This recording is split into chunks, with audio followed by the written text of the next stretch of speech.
This is Inejiro Asanuma, a towering figure who has dedicated decades of his life to carving out a legacy in Japanese politics. To some, he's a genuine personality, advancing the causes of the poor and downtrodden who have suffered at the hands of imperialism and greed. To others, he is a danger to Japanese society who has needlessly plunged the country into chaos as a tactic to spread violent revolution and for self-promotion. At this moment, Asanuma is leading his party to try to become Japan's prime minister. He is giving what should be one of the most important speeches of his life as he pleads his case on live TV a few weeks ahead of the national elections. However, this speech will become famous for a different reason, because in a few moments, Inejiro Asanuma will be dead.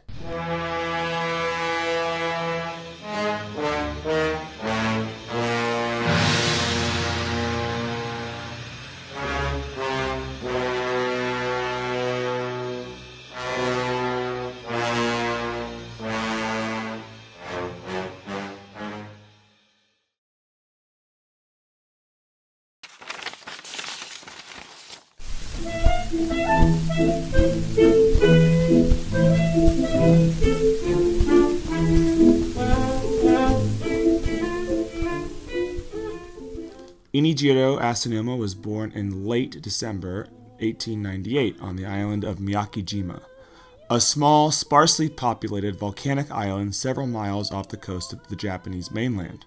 There are conflicting reports about Asanuma's early life. Most sources agree that Asanuma's mother died during childbirth, but some claim Asanuma's father died of cancer a few years later, while others say the father lived well into Asanuma's adult life, with the two growing apart after Asanuma's father remarried. Asanuma would spend most of his elementary school years on the island of Miyakijima, but his family would eventually relocate to the Japanese mainland, which Asanuma would recall being quite distressing given that he was often bullied by other students for his rural accent, although he couldn't deny that his new home offered him a whole new range of opportunities. In his early years, Asanuma witnessed increasing tensions between different sectors of Japanese society. Japan had rapidly modernized and westernized following the restoration of Emperor Meiji in 1868, and had become an imperial power, taking Taiwan, Korea, some territory on the Chinese mainland, and a number of islands in the Pacific it took from Germany during World War I. These changes had strained traditional relationships between rural and urban populations, as well as empowering large business interest groups to guide the economy. While many saw this as progress, others chafed at Japan's new direction. Protests and strikes regarding working conditions, food quality, and political reforms were taking place across the country in the 1910s and 20s, a few of which a young Asanuma is said to have participated in. In the early 20s, Asanuma began attending Waseda University, a dream Asanuma is said to have had since he was very young, along with his dream of becoming a politician, and became well known on campus for his large physical stature and participation in the university's sumo club. But he would also gain a reputation for his developing political identity. At this point in Japanese history, growing economic inequality in the country had become a major issue, as traditional agrarian sectors struggled, while industry sectors, such as the powerful business group the Zaibatsu, made up of a number of large corporations, grew more profitable and influential, although critics would characterize this growth as being at the expense of factory workers and their conditions. Asanuma, inspired by the inequality that he witnessed in Japanese society, would become a founding member of a group called the Builders Alliance, a democratic socialist group that would research issues affecting rural farming communities. Asanuma was very active in the group, doing many different tasks such as hanging up posters, but also writing articles and participating in on-campus activities, such as when there was a massive protest regarding the increasingly militaristic curriculum at the school. Asanuma would give a speech in front of thousands of students denouncing the university's attempts to, in his eyes, turn students into propaganda pieces for the military. This speech would gain him some supporters on campus, but would also lead to him being beaten by counter-protesters, some of whom were noted to be part of his sumo club. This event would lead him to later join the Japanese Communist Party. However, his membership would last less than 1 year. After graduating in 1923, Asanuma would start to focus his attention on developing an organic farmers and peasants movement and organize them into a unified political base that could be used to advance change in socialist causes. These early attempts at political activism would see Asanuma briefly detained by the government following the 1923 Great Kanto earthquake, which allegedly saw a number of socialist and Korean immigrants violently targeted by nationalists and the military, who claimed these groups were responsible for the damage caused by the earthquake and for also sabotaging the relief effort. In the years following this initial arrest, Asanuma would be detained a number of other times for his participation in various labor disputes, but each time would be released fairly quickly. It was during this time of organization and political development that Asanuma would make several important connections, including to Tetsu Katayama and Suhiro Nishio, two people that would be reoccurring figures in Asanuma's career. In 1925, male suffrage would be established in Japan, opening new opportunities for grassroots political parties. That is, new political parties that didn't upset the ruling order too much. This would be the moment Asanuma would get his first taste at political leadership, becoming one of the founders of the Farmers' Labor Party, where he would hold the title of Secretary General for roughly 2 hours before the party was banned by the Japanese government. Unfortunately for Asanuma and other labor-minded activists, leftist politics was becoming increasingly risky in Japan, following a series of domestic attacks that were blamed on socialist and communist forces. The Japanese government began targeting any group that could be considered aligned to pro-communist and anti-imperial ideology. Asanuma's experience with the Farmers' Labor Party wouldn't be a total loss, though, as he would make another fateful connection, meeting Hisashi Aso, an experienced political figure who would help guide Asanuma's early political development.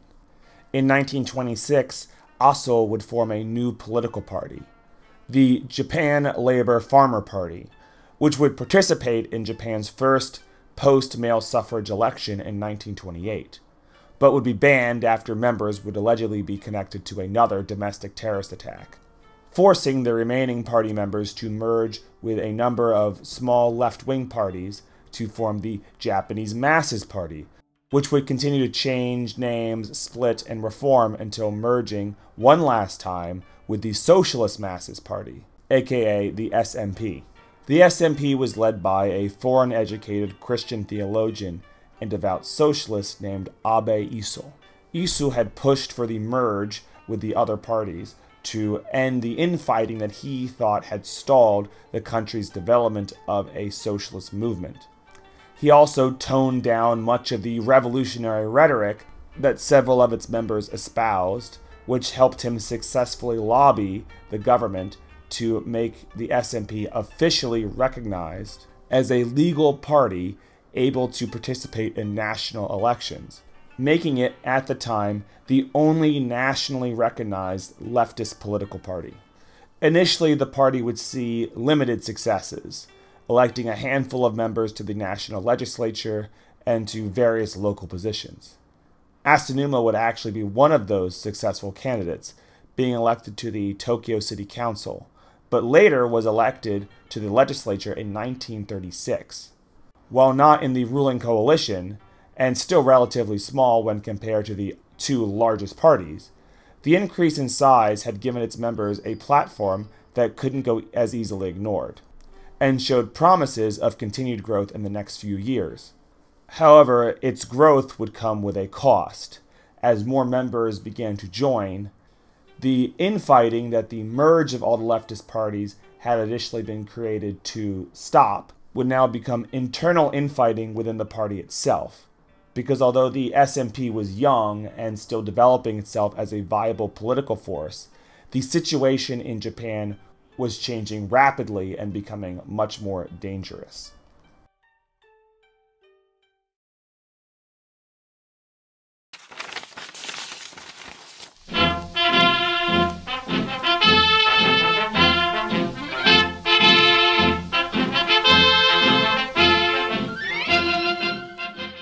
the traumatic aftermath of the First World War, the global community put in a great amount of effort to make sure a conflict like this could never happen again. The most promising solution created was the League of Nations, a global governing body made up of several powerful nations with the express goal of preserving world peace and harmony. Japan, being a member of the Allies during the war and being one of the world's great powers, became one of the League's founding members, much to the objection of China, who claimed that Japan's colonial territories violated League architect and U.S. President Woodrow Wilson's dream of self-determination for all nations.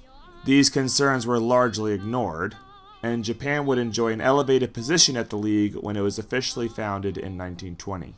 However, the League's stated goals and Japan's military ambitions would lead to conflict. In 1931, the Japanese army stationed in Korea, acting without approval from the legislature, launched an invasion into northern China in response to an alleged attack on the Japanese-owned Southern Manchuria Railway.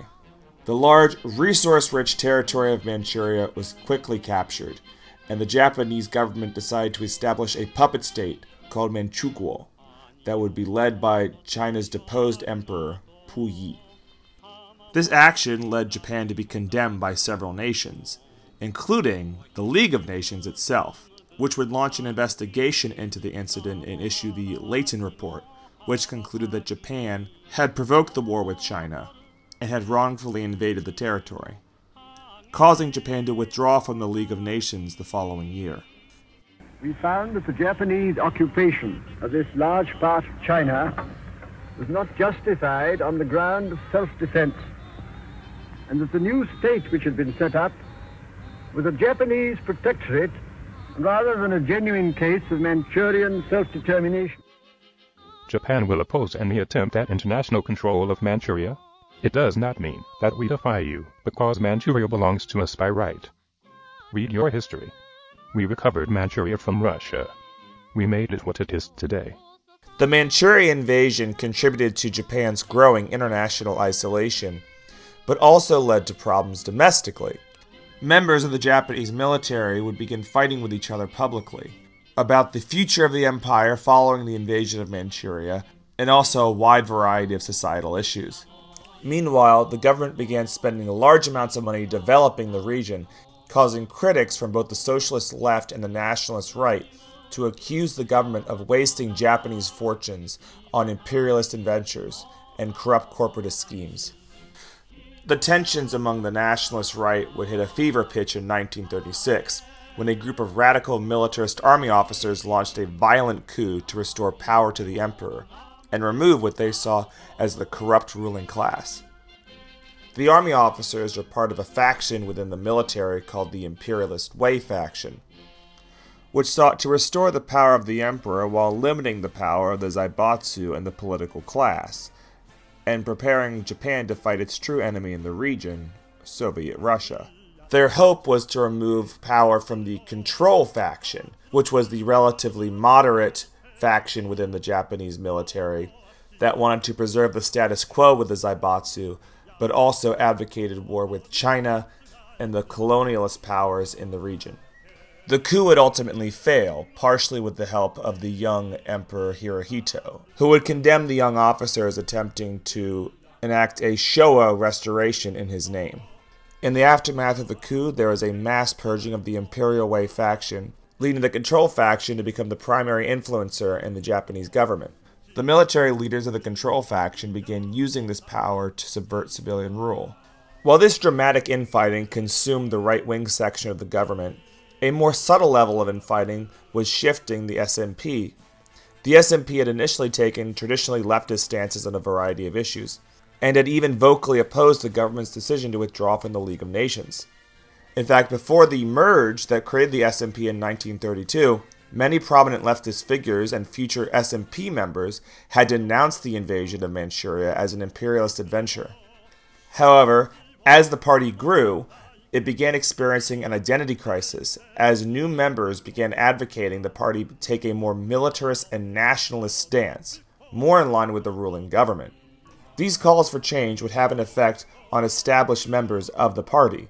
For example, now General Secretary Hisashi Aso, who would shift from advocating socialist causes to adopting positions more in line with National Socialism, becoming a supporter of Japan's mission in Manchuria and other proposed expansion efforts by Japan. Asanuma would begin a similar transformation. Asanuma's private diary during his time visiting America and Europe on the eve of World War II shows Asanuma's true feelings about the creation of a new order in Asia and what steps would need to be taken to accomplish this. A new order in East Asia must begin with the expulsion of Britain, which has interests in colonizing the Far East. This task must inevitably be carried out under the great ideal of building a new world order. It is only natural that Germany and Italy are fighting to rebuild the world by overthrowing the distorted Versailles system in Europe. From today onwards, the Great War in Europe will unfold. We must take this opportunity to do our utmost to complete the new order in East Asia. Japan is the most superior when compared to the other great powers. In order for us to make the most of our superior status, we have to make an effort, however, not in an old-fashioned narrow way of thinking, in a direction that assimilates and handles all the best qualities of Japanese culture. I wonder if the time has come to raise the issue of revering the emperor and expelling foreigners.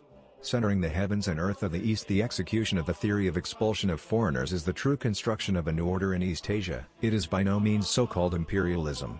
It is the establishment of a new Oriental spirit and a new order based on nationalism. Chiang Kai-shek did not awaken to this Oriental spirit, connecting with Britain and Russia to confront Japan. Wang Jingwei awakened to this fact, cooperated with our country, and with an anti-communist spirit, tried to keep the spirit of the Chinese Revolution alive.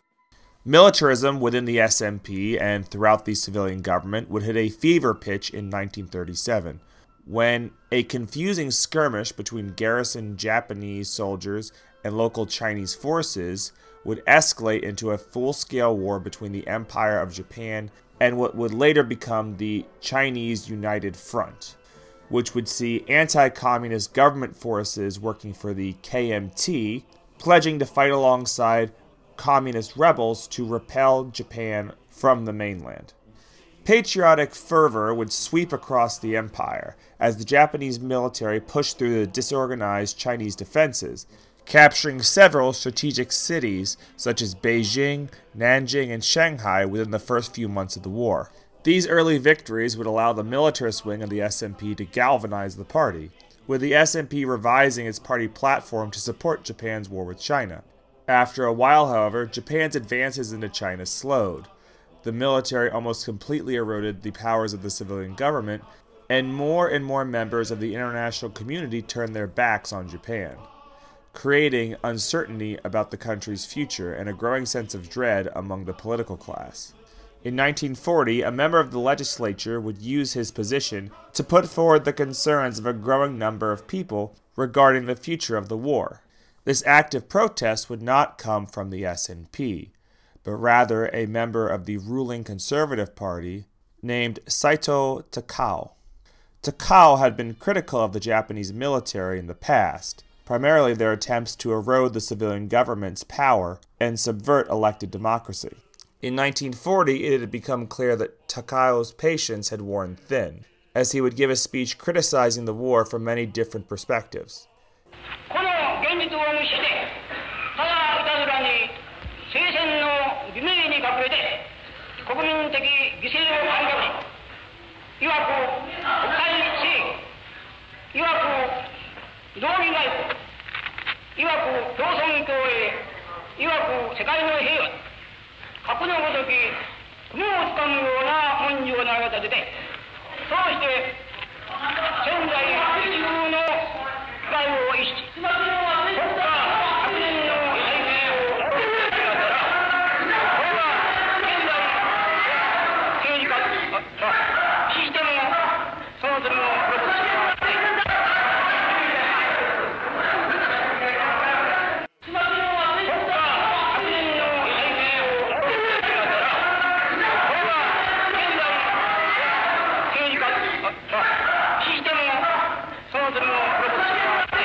この議題を通して全国民の議題を求め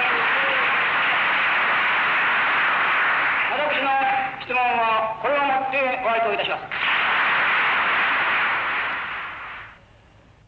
The speech was impactful but not well received by his colleagues, with many calling for his expulsion from the legislature.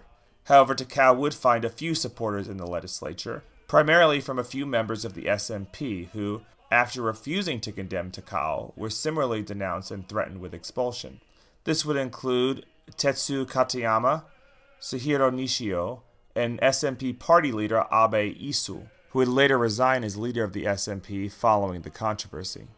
Asanuma and Aso, however, would remain in the SMP, condemning Takao, and begin fighting each other to become the new leader of the party, which Aso would win. Aso's reign as leader of the SMP would be short because, in response to Takao's speech, the militarists in the government mobilized and formed the Imperial Rule Assistance Association, which sought to guide the country's political affairs by forming a one-party state. It did this through a series of programs meant to mobilize the Japanese population for war, uniting the recognized national parties into one, and influencing elections by publishing a list of, quote, recommended candidates for people to vote for. Now, these methods weren't always as effective as the IRAA wanted them to be. Unrecommended candidates could still get elected to the legislature, such as Takao, who, even after being publicly denounced, managed to win an election to still serve in the legislature. However, the IRAA was still a very powerful organization that managed to absorb almost all the other political parties in Japan to form a near one-party state, including what remained of the SMP, with supportive former members being rewarded with positions on committees or within the government itself.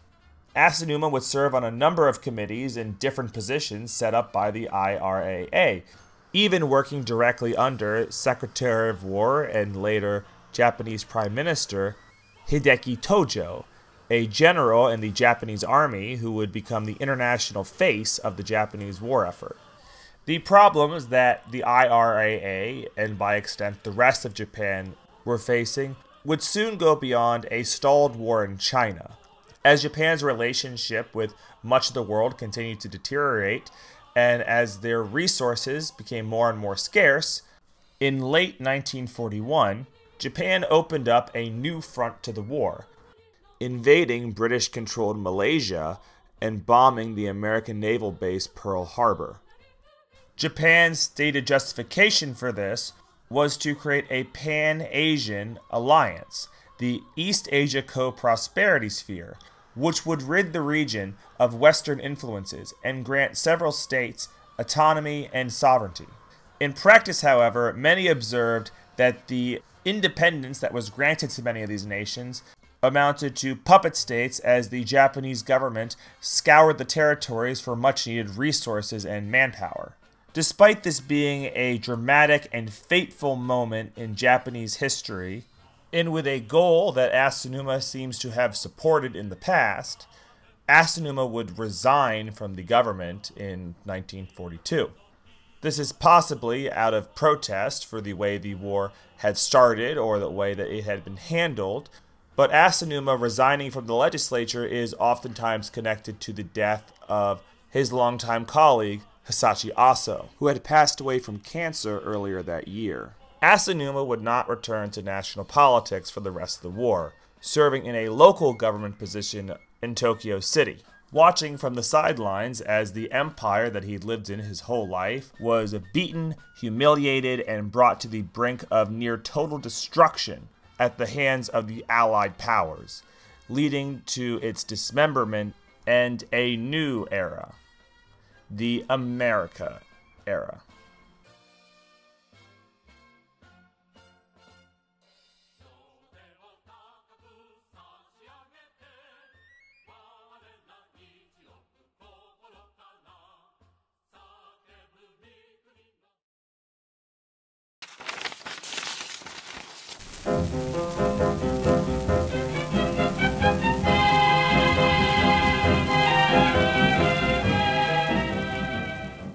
In the aftermath of the defeat of Japan in 1945, with most of its cities destroyed and many of its citizens on the brink of starvation, the country was asked to endure the unendurable and submit to the victorious Allied powers who began a process of political liberalization and occupation. The country would effectively be under the supervision of America, in particular, the Pacific wartime general Douglas MacArthur, who, famously with little knowledge or interest in the culture of Japan, would begin a process of Western-inspired reforms, after being named the head of the American Occupation Force, known as the Supreme Commander of the Allied Powers, or SCAP, or also GHQ. These changes would come in many different forms. A new constitution for the country had to be written to replace the one created during the Meiji era, which led to a fair amount of conflict between GHQ and the new democratic but still fairly conservative Japanese elected government. The Japanese Emperor Hirohito, whose family had been worshipped as deities in the country for generations, would be humanized, dealing a devastating blow to the country's national religion of Shinto, and a number of high-ranking government officials who were connected to the wartime government were arrested, purged, and, in some cases, executed. Meanwhile, countless political prisoners would be released back into Japanese society. This included many leftist intellectuals and communist sympathizers, who were ready to help rebuild their country and also would work to try to spread their ideology in the process. These changes would spark a wide range of reactions from the general public of Japan, but failed to provoke an active violent resistance, which, to the GHQ, was proof that Japan could be democratized, and that the reforms should continue. In this new democratic Japan, Asanuma saw a path for him to rebuild his national career and become a force of change for his country. Whatever stigma that may have hung over Asanuma for his connections to Hideki Tojo, who would be executed as a war criminal by the Allies, or for his denunciation of Saito Takao, who would become an important voice in the immediate aftermath of the war, seems to have been mostly forgotten and brushed away, and he was able to reconnect with old allies such as Katayama and Nishio. The three former SMP members would become the founders of the Japanese Socialist Party, or JSP, in November of 1945. Katayama would follow in the footsteps of Abe Isu and become the party's chairman, while the business-connected Nishio would be the leader of the conservative faction of the party and also manage the party's finances. While Asanuma, after returning to the national legislature in 1946, would become head of the moderate wing of the party and also its minister of propaganda. The party aimed to appeal to a broad section of Japanese society, connecting to both urban and rural populations to try to lead the country in a more labor-minded, post-militarist direction. What the country's exact relationship with the Allies, mainly America, would be, and how far these labor reforms would go, were not fully agreed upon. And as you can imagine, this would lead to infighting both within the party and within the country's wider emerging leftist political movements.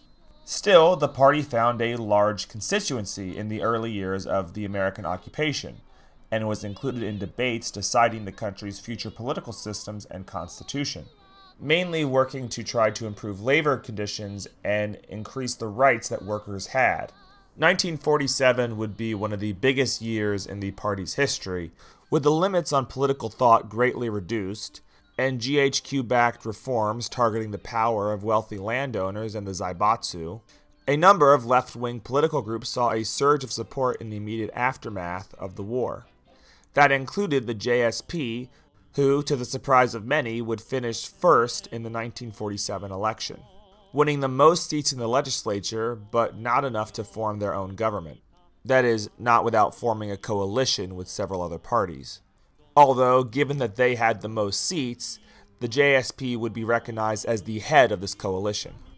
Upon hearing the news of his party's victory, Asanuma would recall tears of joy streaming down his face, seeing the 30 years of his career in politics finally paying off, with the very real possibility of the formation of a socialist government. However, Nishio would have quite a different reaction, being quoted as having remarked, oh crap, upon hearing the news of his party's victory, Nishio would attempt to prevent the Japanese Socialist Party from taking power, believing that the party's inexperience, internal conflicts, and the general chaos that had engulfed the early post-war years of Japanese politics could set the party on course for a disaster.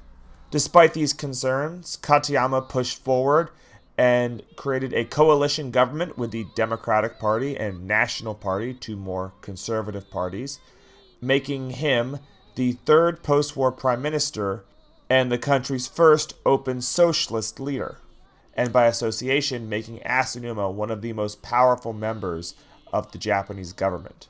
Working with the confines of the restrictions that the GHQ put forward, Katayama's government tried to weaken business minorities and extend economic protections for women and children. Unfortunately for the party, Nishio had been correct in his predictions about its future, as the communist sympathizing wing of the party felt that Katayama was too much of a moderate, who spent too much time appeasing the more conservative wings of the party, and sought to sabotage his government. When Katayama put forward his proposal for the government's budget, the more left-wing faction of the party voted against it, causing the budget to fail, and by extension, causing Katayama to resign, and by extension, causing the JSP government to collapse, only roughly 1 year after coming to power.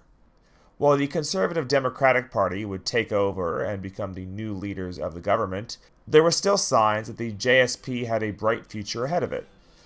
They had performed well in the 1947 election and had relatively little baggage left over from the militarist period of the government, during a time when the term militarist had become somewhat of a slur in Japan, and they clearly had a base of support and a lot of fertile ground to grow, given the newfound freedoms that leftist political movements had in Japan. However, the JSP would soon face a series of problems that threatened its stability. In 1948, a corruption scandal known as the Showa Electric Company scandal led to the indictment of several leading government officials, including JSP members such as Nishio, which would damage the party's reputation and to lead to even more infighting and factionalism. To make matters worse, the harmonious post-war period was disrupted by the increasing tensions of the Cold War, with the Americans, and by extension the JHQ, becoming very concerned with the possibility of communism spreading across Japan. Meanwhile, on the other end of the spectrum, despite some friendly overtures and collaboration, Asanuma and his party were the direct targets of criticism by the country's emerging communist movements, oftentimes being painted as collaborators with the conservatives and being criticized for not being radical enough to effect real change in the country. And in some cases, these communist movements supported active hostility against the JSP. These reasons could have been why the 1949 election was such a disaster for the JSP, going from 143 members of the legislature to just 46. This defeat would mark one of the low points in Asanuma's career, with members of the party claiming that Asanuma had poorly managed the party's internal affairs, contributing to their poor showing in 1949. Following these accusations, Asanuma's reputation was damaged, and he was subsequently demoted and relieved from many of his duties. The failure of the JSP allowed the CIA-backed Democratic Liberal Party to form a coalition government without any leftist parties involved. This caused many members to question the future of the party and what direction the party should take going forward. These debates would completely consume the JSP, and in the early 1950s, bring it to the brink of collapse, putting Asanuma's career into jeopardy, but also inspiring some changes.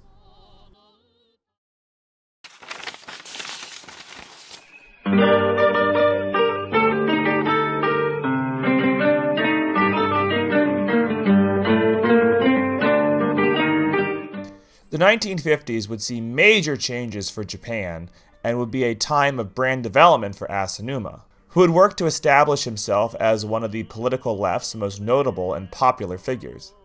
Through his work serving in the legislature and the Katayama government, Asanuma had fashioned himself as a champion of the lower class and a committed pacifist, and garnered praise and notoriety for living by example. residing in a working-class public housing apartment in Tokyo with his wife, Kyoko. The 1950s would also be a time of internal turmoil for the JSP. Its chairman and its most notable member, Katayama, would step down from his leadership position, citing his frustration with the increasing number of factions quarreling over the party's evolving platform. Shortly after Katayama resigned as chairman, the JSP would split into two separate parties: the Japan Socialist Party and the Right Socialist Party of Japan, also known as the RJSP. The RJSP would be led by a man named Jitaro Kawakami, a devout Christian socialist and former Farmer Labor Party member and SMP member who, in the aftermath of the war, had initially been banned from seeking public office for his affiliations with the wartime government of Japan, but had the restrictions against him seeking public office lifted following America's controversial reverse course policy, which saw several wartime officials, including those accused of war crimes, rehabilitated and returned to public service, with the belief that they could help rebuild the country and also help neutralize the country's growing communist movements.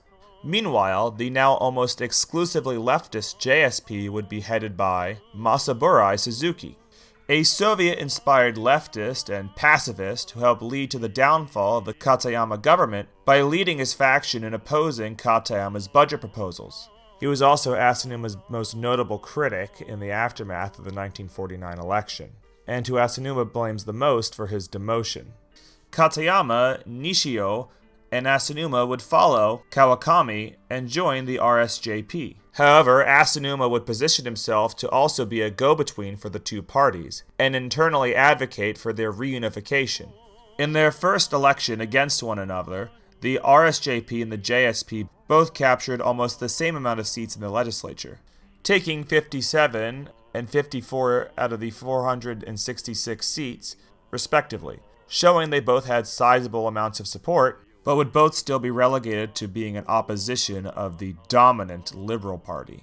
The early 1950s would also mark the official end of the Allied occupation of Japan, with the 1951 signing of the San Francisco Peace Treaty.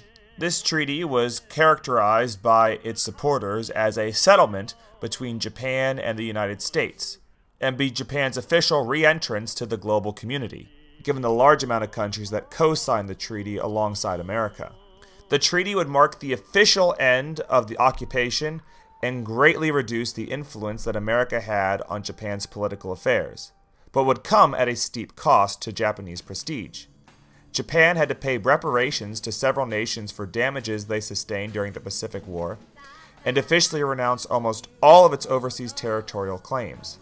There was a notable exception in that the ownership of the Senkaku Islands was left nebulous, which has been characterized as a slight against newly established Communist China, who, along with the Soviet Union, had refused to sign the treaty and was at the time fighting against American-led United Nations forces in the Korean War.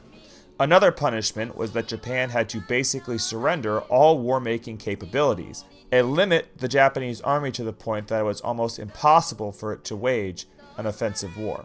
According to a number of sources, the Japanese population generally accepted and supported signing the treaty, but it was extremely controversial amongst the socialist parties. The choice to support or oppose the treaty would become a defining issue for the RSPJ and JSP respectively, and disrupt any early talks of reunification.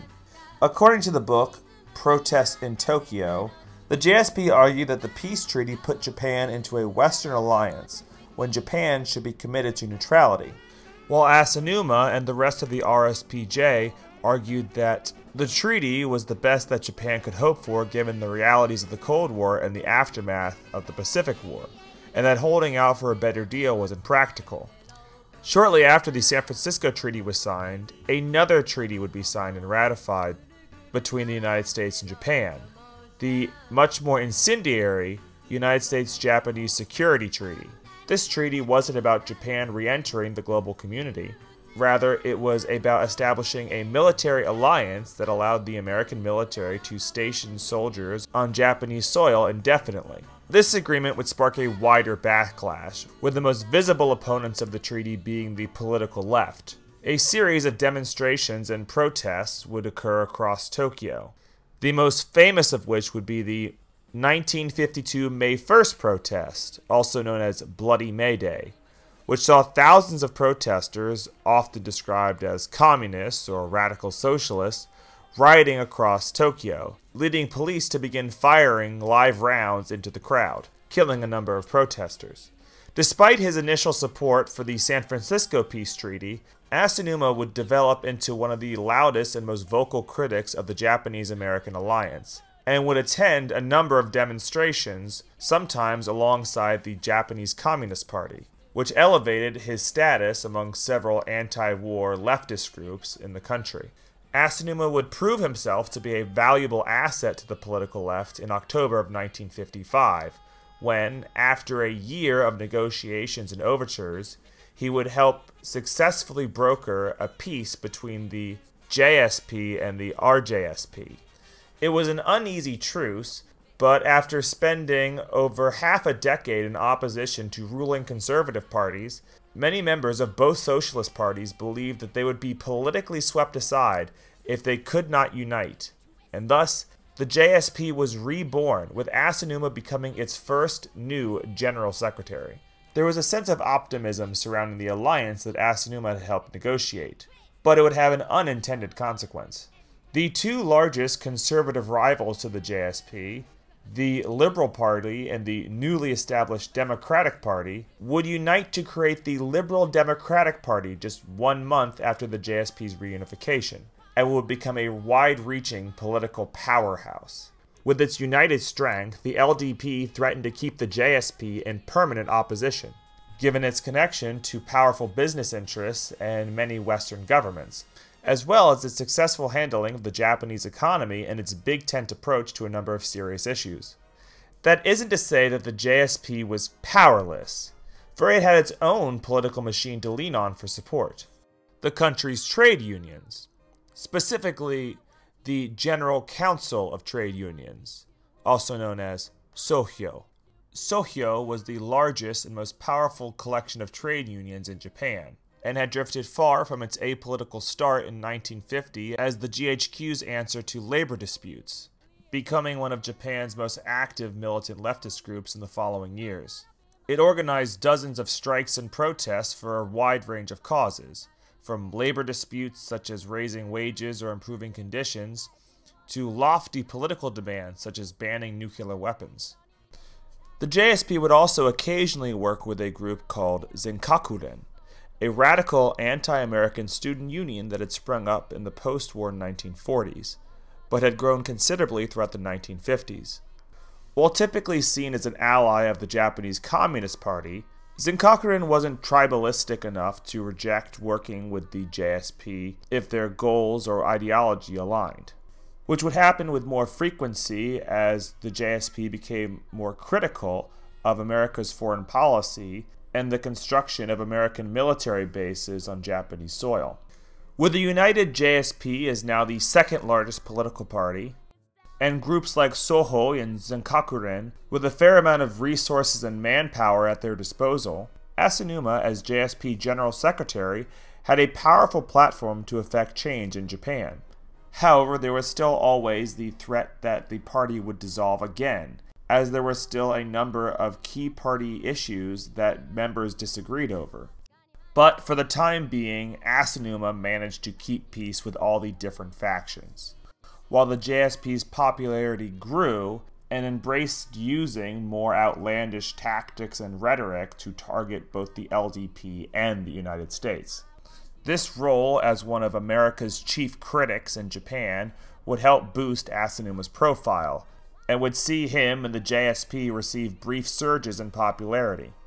For example, in 1957, Asanuma and the JSP would see an uptick in support following a story about an American GI stationed in Japan who had killed a Japanese woman who entered an army base's firing range by shooting an empty grenade shell at her for fun. The subsequent legal battle over jurisdiction was red meat for Asanuma, who would compare Americans stationed in Japan to Japanese soldiers who committed war crimes during World War II. While critics would label this rhetoric hyperbolic and dogmatic, Asanuma would find there was a sizable portion of the population who agreed with this statement and wanted drastic action to be taken, and would be drawn to Asanuma's fiery words and loud, booming voice, the latter of which would earn him the nickname the Human Locomotive.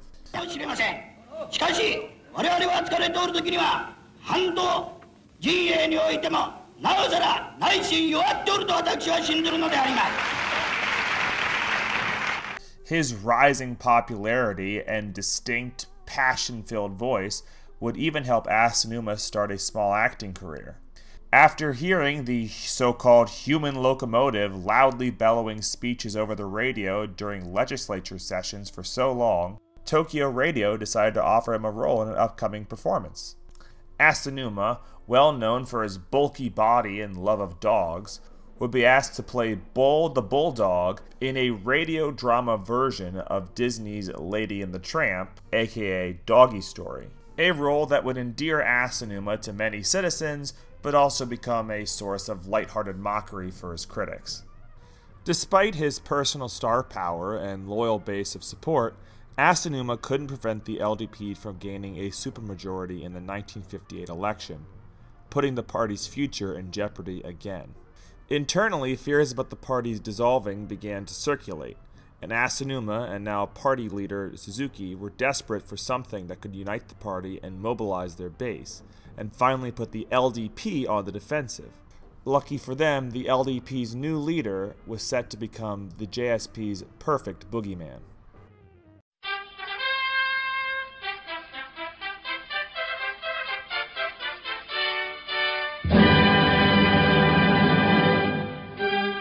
Nobusuke Kishi is a very interesting and complicated figure. He was born into a politically connected family, and from a young age was noted as being very intelligent and resourceful, gaining admittance into prestigious universities and touring the world to study labor and industry.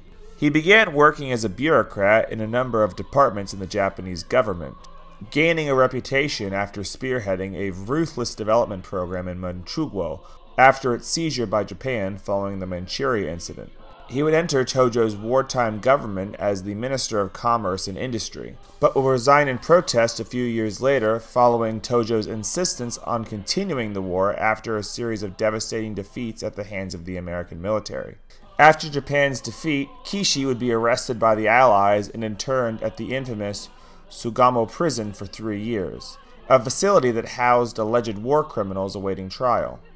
He was released without trial and later allowed to return to working in the government, where he would make strong connections with the American military and intelligence community. Kishi would start a career in electoral politics and enter the legislature in the early 1950s, helping organize and create the Japan Democratic Party before it was merged with the Liberal Party. Kishi is often portrayed as a fairly unpopular individual who had many suspicious connections to wartime figures, such as fellow Sugamo prisoner turned right-wing Yakuza boss Yoshio Kodama.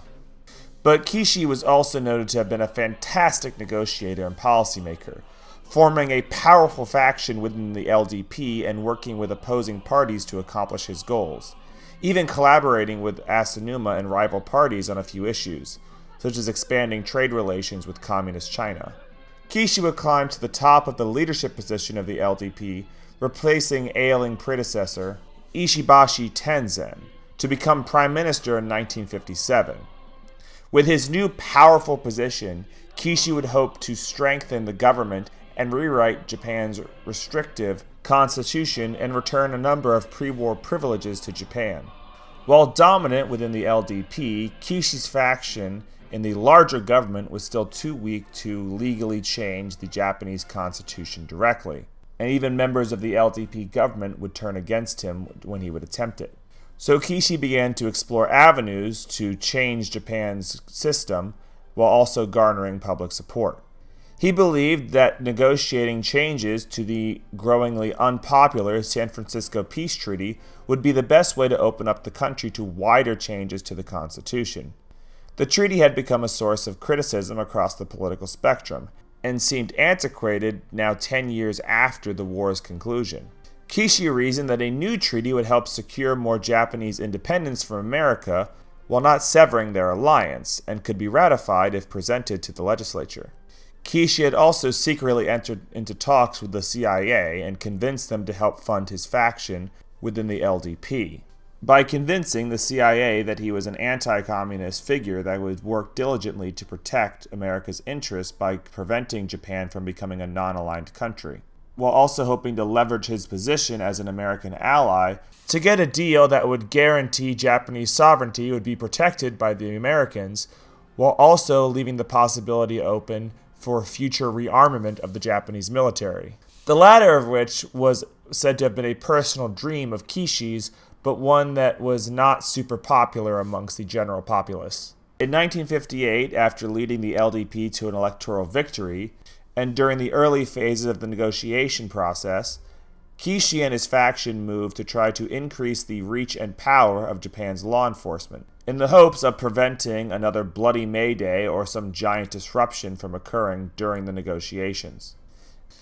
The Police Officials' Duties Execution Act would give the police the legal authority to interfere and arrest members of undemocratic and violently disruptive political groups, and would allow the police to conduct warrantless search and seizures. The act was hastily submitted to the legislature, with LDP supporters claiming it would limit the influence of radical groups across the political spectrum and also reduce the country's crime rate.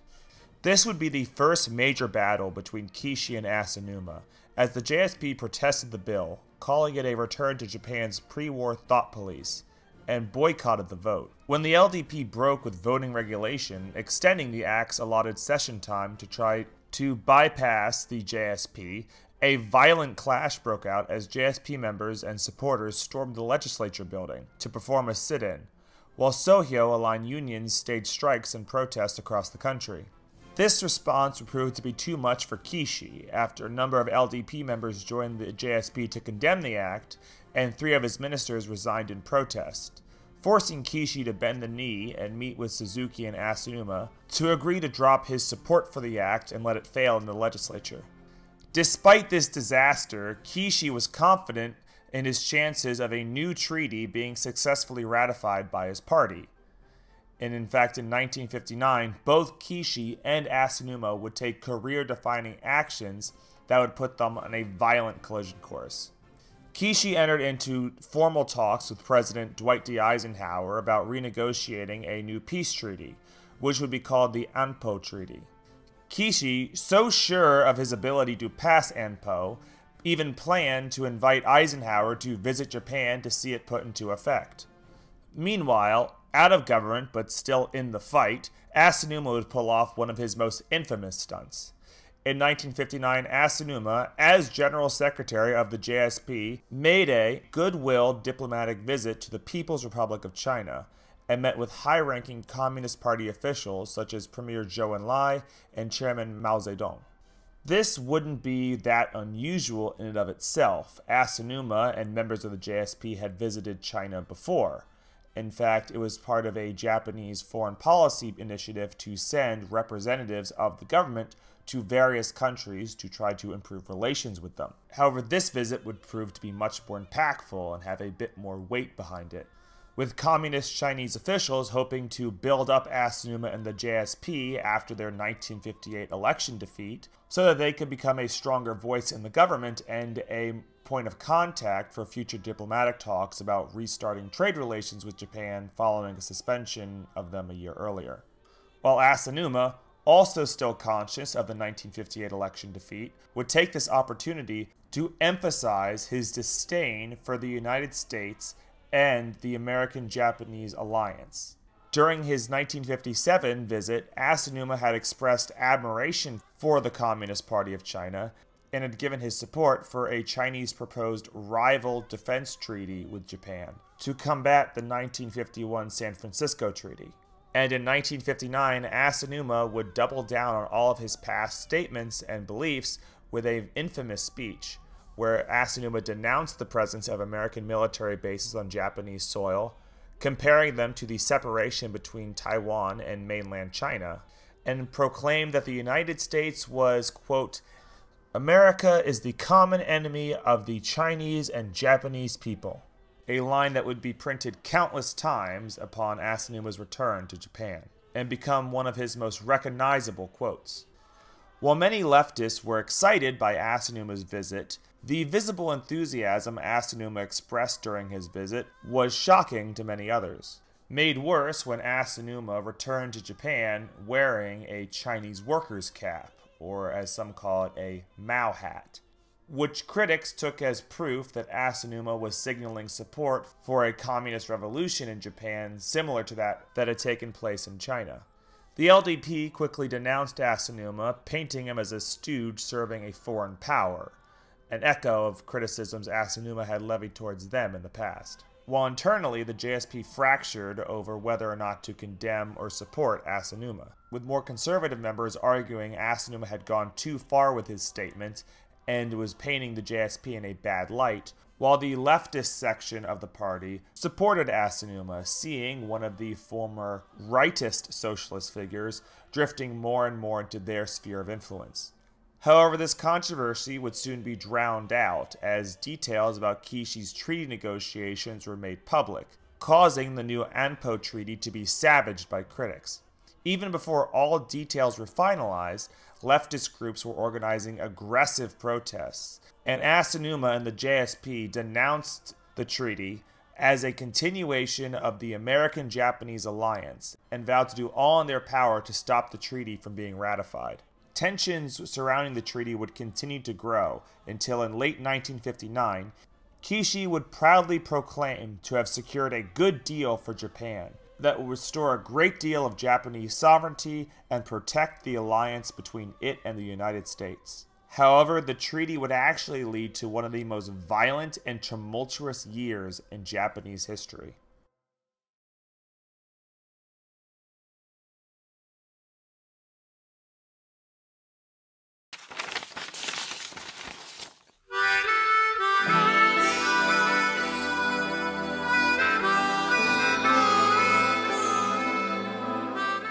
In 1960 would be the most dramatic year in Asanuma's political career, and arguably one of the most active years in Japanese politics in the post-war era.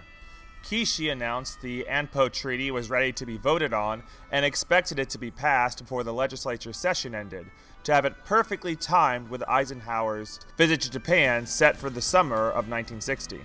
The JSP, outnumbered by the supermajority holding LDP, decided to use a tactic similar to their strategy to defeat the Police Act a few years earlier, blocking voting on the treaty through boycotting the vote and having their allies organize protests to put external pressure on the LDP and Kishi. After Asanuma and his allies spent months stalling a vote on the new security treaty, it was finally put in front of the legislature in May of 1960. May had started off on a bad note for supporters of the treaty, with the revelation that an American spy plane had been shot down over the Soviet Union on May 1st, and that this plane had been based in Japan, which spread fears that continuing the American alliance could lead Japan to be forcefully entered into a war on the side of America against the Soviet Union or China. But Kishi remained steadfast in his support for the treaty, but with opposition mounting, confidence in the treaty being ratified amongst the LDP fell, while the JSP and its allies had been growing in strength, putting the treaty in limbo as the two sides went around in circles debating several details. Kishi began growing extremely desperate for the treaty to be voted on and passed within his deadline, but it was clear that the JSP and its allies weren't going to budge on the treaty, and were hoping to stall the treaty's ratification until after the legislature's session break, which would embarrass Kishi and from the American president, cause his government to potentially collapse, and give anti-treaty activist groups more time to build momentum. In an act of frustration, Kishi decided to take drastic measures, and met with a group of supporters he called the Anpo Kamikaze Squad, to devise a plan. The Prime Minister ordered a 50-day extension to the legislature's schedule to try to thwart the JSP's stalling tactics. But, similar to what happened during the Police Act session, this action would inflame the JSP, who would stage a protest inside the legislature to prevent voting from continuing, while more liberal members of the LDP would criticize Kishi's, quote, undemocratic tactics. Kishi had backed himself into a corner. He had staked his political career on the passage of the Anpo Treaty, and if he had any hope to continue as Prime Minister, he would have to push even further. On May 19th, 500 police officers entered the legislature building and forcibly removed protesting JSP members to allow a vote on the extension of the session. With only LDP members now present in the building, the 50-day extension was approved, and later that night a second vote was called on the treaty, again with only LDP members present, ending with the treaty's ratification, with the treaty set to go into effect on the exact day Eisenhower was scheduled to arrive for his visit. Inside the House of Representatives, a super riot.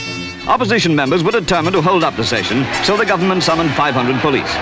Not exactly an advertisement for democracy, but amusing enough for the onlooker. The Japs say the treaty might land them in a war they don't want, just as Japan a few years ago hurled a lot of countries into a war they didn't want. The main thing for the government was to get the speaker to his chair so that business could begin. And get him they would, dead or alive.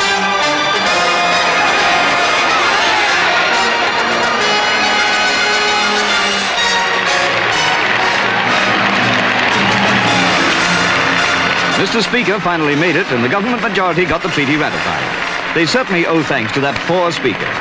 What became known as the May 19th incident electrified the political left, as they called Kishi a fascist, single-minded thug, and prepared for a political showdown the likes of which Japan had not witnessed before.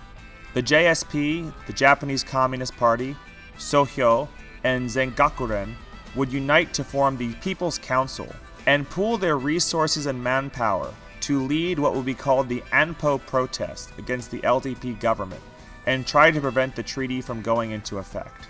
These protests would become the biggest and one of the most violent protests in Japanese history, with tens and thousands of participants marching through Tokyo and millions of workers going on strike, effectively shutting down major sections of Japan's economy, and would see street brawls between protesters, police, and later anti-communist counter-protesters.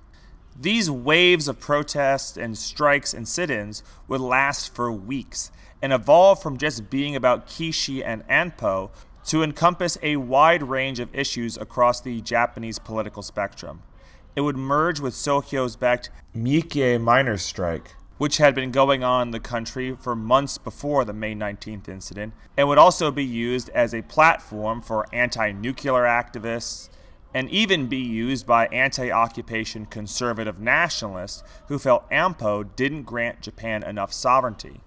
Throughout all of this, Kishi refused to budge on the issue of the treaty, righteously standing behind all of his actions. With protesters surrounding the legislature building and his living quarters, Kishi would remark to a relative that he was prepared to die for Anpo, and spent his time calmly smoking and playing with his grandchildren while listening to demonstrators chanting. It was even said that one of his grandsons used to amuse Kishi by reenacting the chants and marching through the home.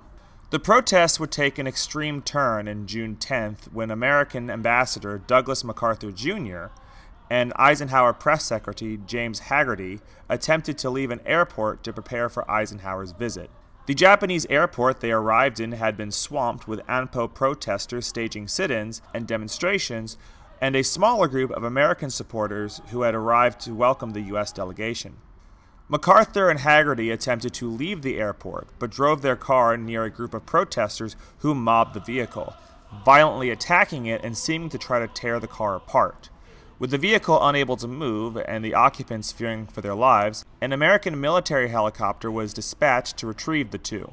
Although Haggerty would receive an apology from a few of the organizers of the attack, the sight of two U.S. officials having to be rescued by a helicopter from a sea of angry protesters shocked many American officials, and would symbolize a new low point in American-Japanese relations. As criticisms of the mob's actions circulated, Asanuma would step in to try to defend the protesters, claiming that the Americans had intentionally provoked the incident by driving too close to the protesters, triggering this violent response. Just 5 days later, the protests would have another dramatic turn, when they experienced their first fatality. Zengakuren, after weeks of brawling outside the legislature, would make an attempt to forcefully enter the gates and storm the building. The resulting hours of brutal combat between the student union and the police inside the legislature compound would lead to countless people being badly injured. and a college-aged associate of the Communist Party, Michiko Kanba, being trampled to death. The Kanba incident further galvanized the two sides of the treaty debate, with Kanba becoming a symbol of leftist student movements, with makeshift funerals and tributes to her appearing in subsequent rallies and across the city, with students marching through the streets holding her picture and circulating essays she had written in college. Despite these major incidents and the general political chaos and violence that had enveloped Japan, Kishi pressured for Eisenhower's visit to go ahead as planned, believing that it could save his dwindling support base. But this would only bleed the last amount of support he had left in the LDP. After the Haggerty incident, the United States would conclude that Japan would be too unsafe to welcome the president, forcing them to cancel his scheduled visit. Well, I believe that in light of the developments and the circumstances that the cancellation was a wise and prudent move. I have been fearful that the Japanese government might not be able to give full guarantees of personal protection to the president, and if anything should have happened to his person on a visit, it would have precipitated a grave international crisis, and it surely could have brought our country into a very serious situation far beyond what we're now experiencing, with the American flag being trampled and abused, American personnel being the subject of injury, and the President of the United States being humiliated. This we could not tolerate, and we ought to try to avoid it. Meanwhile, domestically, the fallout from the Kanba incident had made Kishi's name toxic, since he was viewed by many as the one most responsible for turning Tokyo into a war zone. Without the Eisenhower visit, and with hardly any allies left to turn to, Kishi finally resigned and handed power to Hayato Ikeda, a less controversial figure than Kishi, who had to repair U.S. relations and also try to lead his party through the upcoming 1960 election. Although the treaty was ratified and going into effect, there were many causes for celebration amongst the JSP. They had vanquished Kishi in a way they felt was similar to that of the successful protest groups in countries like South Korea, which had seen the authoritarian president Syngman Rhee removed from power. In fact, after hearing of Eisenhower's visit being canceled, Asanuma was quoted by Time magazine, boasting, "We're on top now." This victory came at a serious cost, though. The JSP still had a number of factions within it, and the protest, as well as Asanuma's comments in China, were seen as too extreme and counterproductive by the more conservative members of the JSP. Believing that characters like Suzuki and Asanuma were leading the party in an unrealistic and radical direction, these conservative members, led by Nishio, left the JSP once again, this time forming the Democratic Socialist Party, made up of a small group of business-minded socialists and socialists who still saw value in keeping good relations with the United States. The JSP was now forced to face a bloodied and recovering LDP, but also a critical DSP, with the elections coming up later that year. But it was this year that would also see Asanuma finally take center stage, as he entered the race to replace Suzuki as party leader, who would resign after failing to prevent Nishio and the DSP from leaving the party. With the more conservative wing of the party gone, Asanuma successfully courted the remaining leftist leadership, and promised to build on the momentum of the Anpo protests while maintaining old alliances with labor unions and pushing for new alliances that can move the party to new heights. These promises would allow Asanuma to become the party's leader for the first time since its founding, with many hoping this would be the start of a new era of growth for the JSP.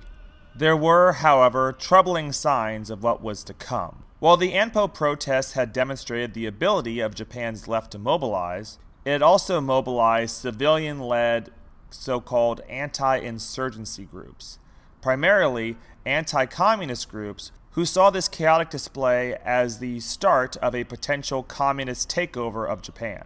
The JSP and a number of figures, including Asanuma, had become a central point of concern for these groups, given the alliance the JSP had formed with the Communist Party during the large Anpo protests and Asanuma's visit to China a year earlier.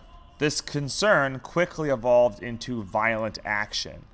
in June of 1960, Kawakami, who Asanuma narrowly defeated for the JSP's leadership position, was almost assassinated by being stabbed by a right-wing student while walking outside. The assassin was scared off when one of Kawakami's colleagues screamed, allowing the former right Japanese Socialist Party leader to be rushed to the hospital and fully recover. Even the JSP's enemy, Kishi, became a target for assassination. In July of 1960, Kishi was stabbed several times by a middle-aged man while leaving his house, but survived the traumatic event. However, this assassin's motivations are still up to speculation, given his alleged connections to right-wing isolationist groups, left-wing communist groups, and Yakuza boss Yoshio Kodama. Despite these troubling events, Asanuma was confident enough to appear in public for events, including agreeing to participate in a debate between himself, LDP leader Akita, and DSP leader Nishio. The debate would take place on October 12th at Hibiya Public Hall, and would be televised live to households across Japan. Roughly 1,000 people came to the hall to watch the debates. Among the crowd was a group of right-wing nationalists, who would disrupt the debate and heckle Asanuma, shouting insults in an attempt to derail him. The heckling and abuse got to a point that the moderator of the debate had to step in and remind the protesters that in a free society, all points of view must be respected, a statement that was greeted with applause from most of the audience. But when Asanuma restarted his speech to continue the debate, a teenager, still wearing his school uniform, pulled out a concealed blade and rushed onto the stage, charging Asanuma, committing one of the most violent and shocking attacks on live television.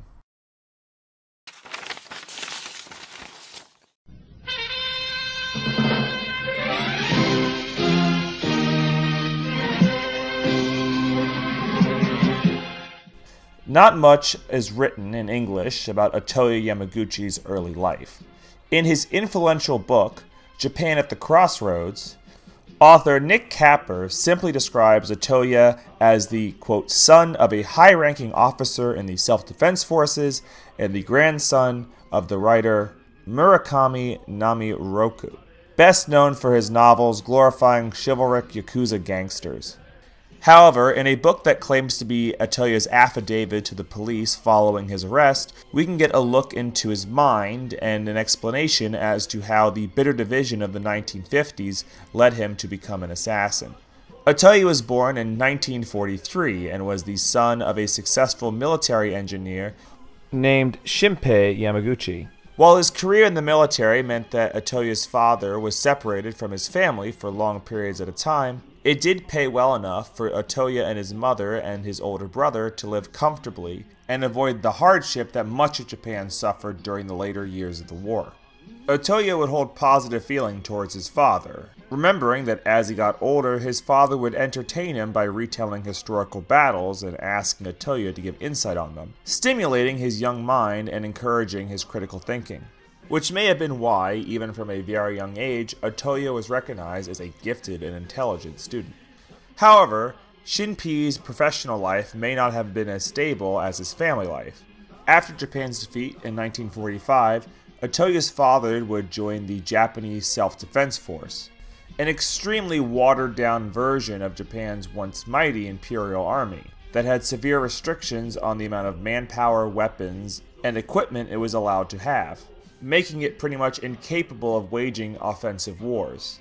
The Economic Weekly would describe Otoya's father as having rather unpopular rightist political views, and despite reaching the high rank of colonel within the defense force, would describe him as a despised figure amongst his colleagues, hinting at professional failures or personal issues stunting his growth within the defense force. As Otoya entered primary school, he stated he began to hold disdain for foreigners, particularly Americans, Chinese, and Koreans, who he felt acted arrogant and disrespectful towards Japan and Japanese culture. It was also around this age that Otoya became aware of politics, and recalled hearing news stories about strikes led by labor unions and leftist activists, and would recall these groups belittling Japan and its pre-war history.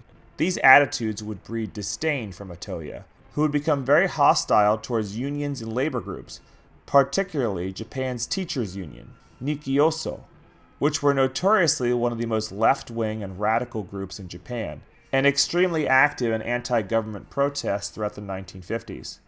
At the start of junior high, Otoya's father would move his family into military housing in Hokkaido. It was during this period of his life he became aware of just how disorganized his country had become, placing the blame on left-wing agitators who were leading chaotic protests against Prime Minister Kishi during the aforementioned Police Act protests in 1958.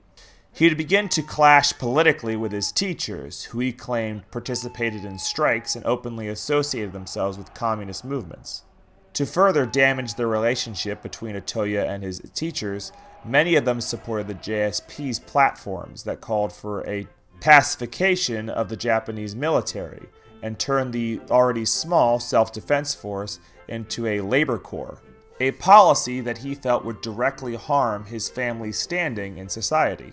Frustrated, Otoya would look into joining an anti-communist organization, but struggled to find a suitable group given the political climate of Hokkaido. However, a few years after moving to Hokkaido, Otoya's father would move his family again, this time to Tokyo. Academically, Otoya continued to flourish in school, becoming one of the top students of his class, but appears to have been somewhat socially isolated from other students, and failed to make any lasting connections in school. Outside of school, though, Otoya would find more groups aligned with his way of thinking, with countless anti-communist and fringe nationalist groups operating within the metropolitan city. It was also after his move to Tokyo that Otoya first learned of Inejiro Asanuma, who he saw as a leading figure during the protests against the Police Reform Act, and one of the organizers of the JSP's protests in the legislature. These protests, and in Otoya's eyes, the lack of police response to them, proved to him that the country had become weak. It was on the verge of being taken over by well-organized communists. Otoya would again try to join a right-wing activist group, and would turn to his brother for guidance. His brother would lead him to join the Greater Japan Patriotic Party, a small group of ultranationalists led by a man named Satoshi Bin Akao. Akao started his political career as a leftist and was actually an acquaintance of Asanuma during the pre-war era, when they both lived on the island of Miyakijima. However, Akao would be arrested for giving speeches criticizing the emperor while serving in the military, and during his time in prison, would experience a political awakening and renounce his left-wing ideology and become a rightist nationalist. In the late 1920s, Akao would co-found the ultranationalist organization, the National Foundation Society, and would cause a number of incidents across Japan. In 1928, the group bombed the embassy of the Soviet Union in Tokyo. A year later, one of its members, a young Yoshio Kodama, attempted to illegally deliver a handwritten letter to Emperor Hirohito, begging him to increase patriotism across the country. Kodama failed and was arrested and sentenced to 6 months in prison. The National Foundation Society would only last a few years before falling apart, but Akao would remain active in politics. In fact, he would be elected to the legislature in the 1930s and serve alongside Asanuma as a representative from Tokyo, despite Akao being an unrecommended candidate by the IIRA for being critical of the Japanese war effort. However, Akao would eventually fall in line with the IIRA and, after the war, be purged by the American occupation. However, after America began its reverse course policy, Bin Akao was formally allowed to re-enter Japanese politics, but failed to be re-elected to the legislature, and began focusing on building an organization that was more focused on street protests. This organization would be the Great Japanese Patriotic Party, or GJAPP, which was founded in 1951. Its platform was rightist authoritarian imperial veneration, promoting anti-communism, and later improving relations between Japan and America. Akao, in contrast to Asanuma, saw America as a useful ally, or at least a tool, to help the Japanese achieve its international goals and fight communism. Akao, who had become one of the country's most extreme anti-communists, believed that the ideology would destroy Japan, and believed that its supporters would try to introduce the ideology to the country by breeding chaos and destruction. This type of messaging connected to Otoya, and he joined the GJPP in 1959, becoming a participant in Akao's violent street protests, getting arrested several times for vandalism, trespassing, and even assault, because, according to Otoya, his hatred of communists had become so deep that his stomach turned when he even saw them, and he felt a strong urge to beat them. But despite Otoya's violent history, he never faced any serious repercussions for his crimes, given the fact that he was a minor. He would always be quickly released, and the police would never even record his crimes. In 1960, during the Anpo protests, Akao preached that Japan was now on the brink of collapse, and that soon Japan would be in the midst of a full-blown communist revolution. Otoya, witnessing the widespread disorder across the city, agreed, but would claim to become disillusioned with just street protesting and holding rallies, and concluded that these actions alone could not save the country. The best way to save Japan from radical unions and communists was either a dramatic seizure of power by rightist nationalists or through assassinations. And given that the former plan would require money and connections that Otoya did not have, he decided to pursue the latter option, and would pick Asanuma as one of his potential targets. Otoya felt that Asanuma was one of the greatest threats to Japan, whose policies would turn the country into a subject of China and the Soviet Union, empowering radical, violent left-wing labor unions, supporting communist-inspired economic and social policies, and opposing national rearmament. Although Otoya wasn't ignorant of Asanuma's past, and would derisively describe Asanuma as an opportunist, citing his career history as proof of Asanuma's lack of character. He was a leftist before the war, but when leftists were suppressed, he created a right-wing organization and joined the left-wing trend after the war. He was an opportunist who ran to the left wing again without shame, and before last spring he was a rightist. But when he visited the Chinese Communist Party, he made inflammatory remarks such as the United States is a joint enemy of Japan and China, exposing its Communist Party-like nature, and since that time he has become more and more left-leaning. I did not think that if I defeated the 6 left-wing leaders the left-wing forces would stop immediately. But I could not ignore the guilt of these leaders, and I thought that it would be good if the actions of the left-wing leaders would be restricted in the future if one of them was defeated, and that as many ordinary people as possible would be awakened by the indicator's indulgence. When Otoya began planning his assassination of a leftist political leader, he initially wanted to use a handgun, but was unable to obtain one, but instead intended to obtain a sword from a second-hand store. He also wanted to act with an accomplice, but feared that if he attempted to coordinate anything with another GJPP member, Akao would hear of the plan and disrupt it. Master Akao was always saying we must take out the leaders of the left wing, but it was clear that he was more interested in attracting media attention with mild agitation, and that he would stop me if I ever tried to put his words into action. Therefore I decided to leave the party, lay my hands on a weapon, and take decisive action. Despite his feelings of contempt and betrayal towards Akao, Otoya kept working with Akao in the GJPP for a while, believing that the group was being monitored by the police, and that if he suddenly departed from the group, it would arouse suspicion that he was planning something. But in May, an opportunity to break with Akao in a way that wouldn't concern the police arose. Otoya joined a small group of defectors who resigned en masse to form their own rival group to the GJPP. For months afterwards, Otoya bided his time, and witnessed more and more chaos and violence as the Anpo protests continued to rage. Everywhere he went, Otoya saw leftist agitators, who seemed to run through the streets causing panic without consequence, all while the media continued to demonize rightist groups. On June 15th, Otoya listened to a live broadcast of the storming of the legislature building by Zenkakuren.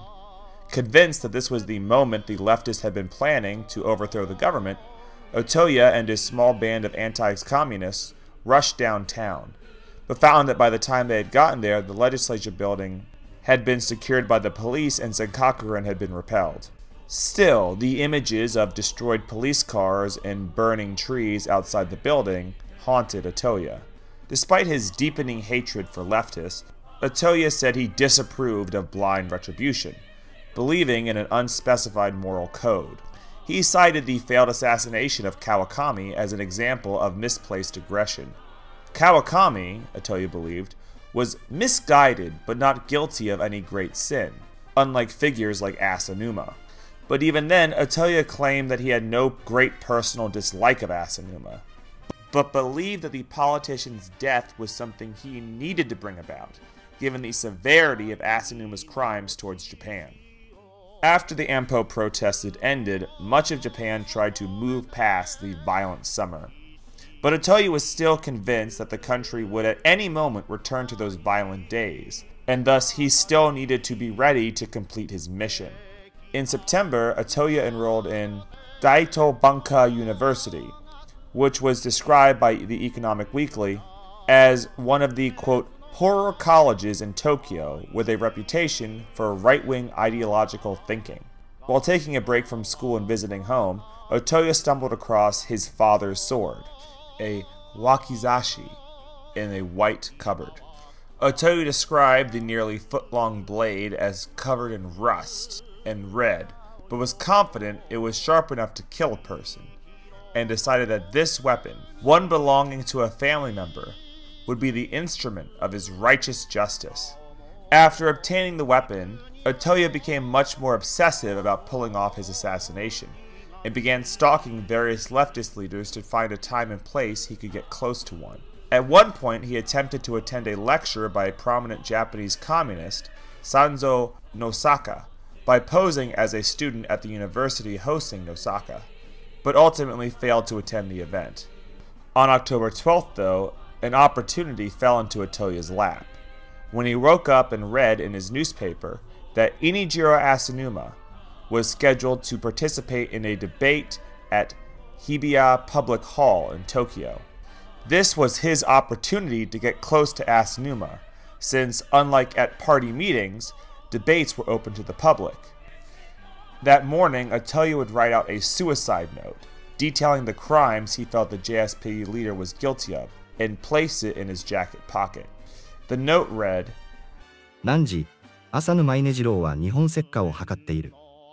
自分は汝個人に恨みはないが、社会党の指導的立場にいる者としての責任と、法中に際しての暴言と、国会乱入の直接の先導者としての責任からして、汝を許しておくことはできない。ここにおてわれ、汝に対し天誅を下す。Otoya donned his school uniform so that he could visit his parents' house to retrieve the sword under the guise of stopping by on his way to class. With the sword retrieved and discreetly hidden, Otoya arrived at the hall at 2:50 p.m., but he struggled to find a way to get past the police, not expecting there to be so much security guarding the event. However, he did manage to eventually find an entrance ticket and walked into the building. Otoya would walk in and see a chaotic scene, with Binakao leading a group of rightists who were protesting and heckling Asanuma and leftist audience members, while police detectives were dragging disruptors out of the building. Otoya caught the end of Suhiro Nishio's speech, with Asanuma scheduled to speak second, with Prime Minister Akiya going last. At 3 p.m., it was finally Asanuma's turn to take center stage. But his speech was oftentimes drowned out by rightists who hurled insults to disrupt him, one even walking on stage and letting loose a flurry of papers. Amongst all the disorder, Otoya frantically searched the hall for an area that would allow him to reach the stage. Eventually, he would find a box near the end of the stage, and use it as a platform. Asanuma, unaware of the assassin's maneuvers, attempted to plow ahead through the verbal abuse, while Otoya, certain that this was his only chance, pulled out his father's wakizashi and charged. Before Asanuma could react, Otoya plunged the blade deep into Asanuma's torso and began trying to slash him as people rushed the stage. In the ensuing commotion, Otoya attempted to take his own life with the sword, but was subdued and arrested before harming anybody else. Otoya Yamaguchi had just made history.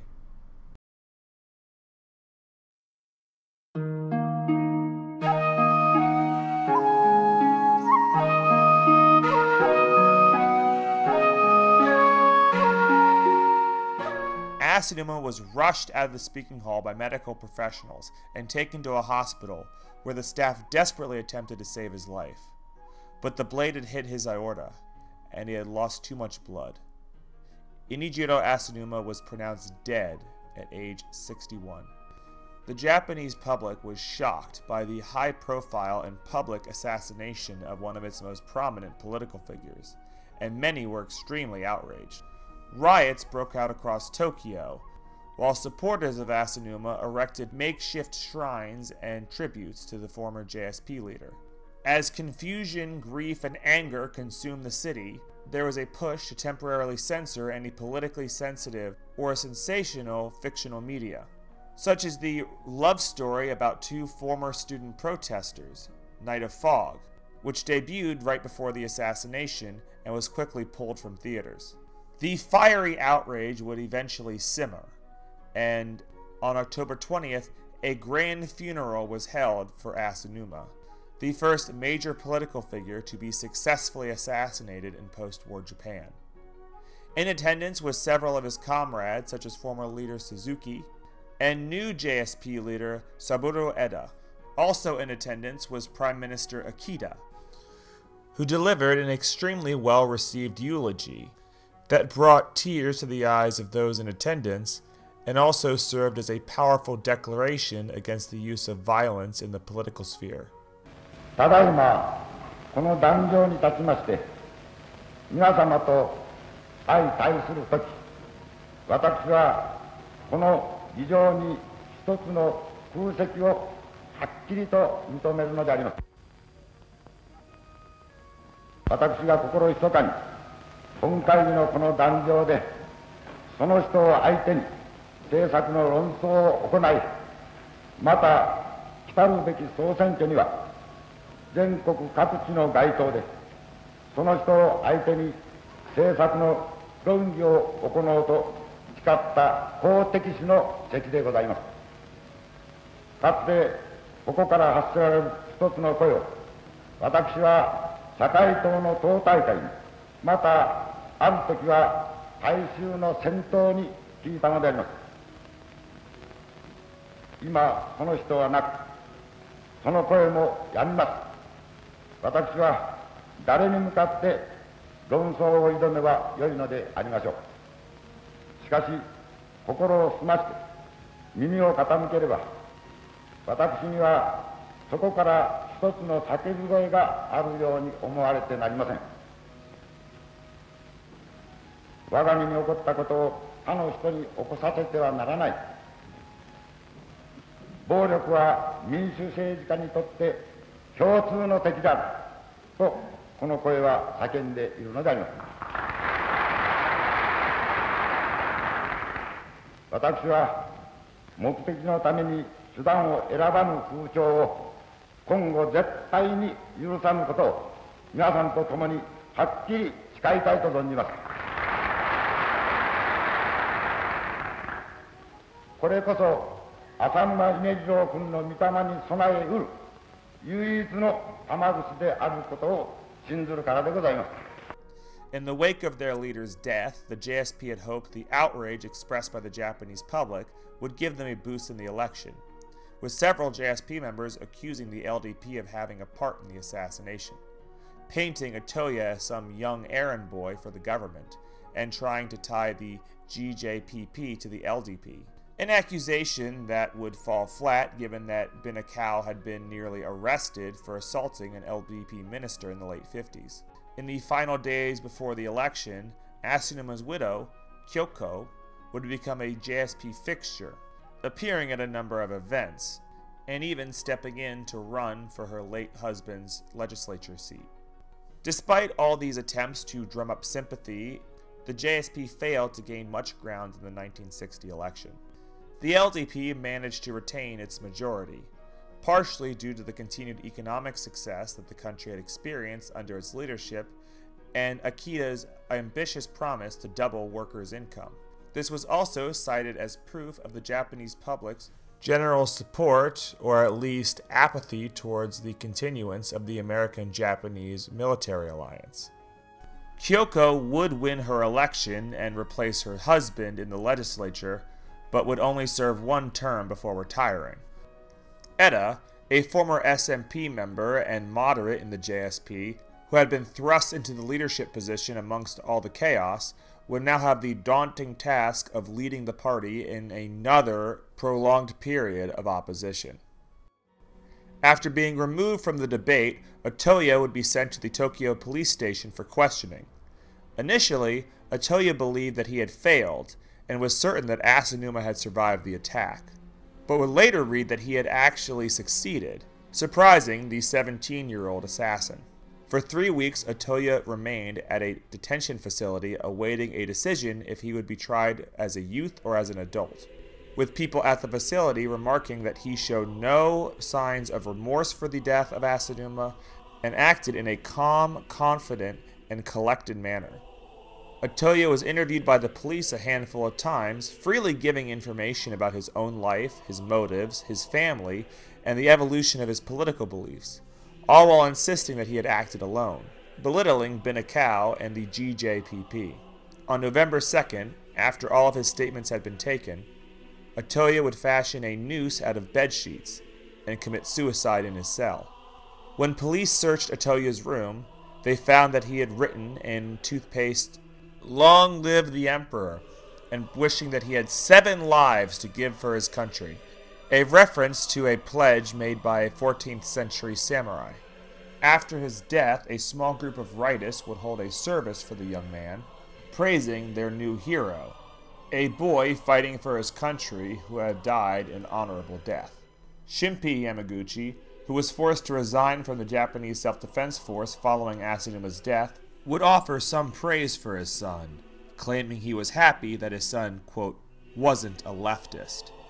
Meanwhile, Otoya's successful suicide would trigger harsh criticisms of the police by the JSP, with members claiming that the Tokyo Police Department allowed Otoya to commit suicide as part of a cover-up. Other theories about Otoya's true feelings and motivations would circulate after his death.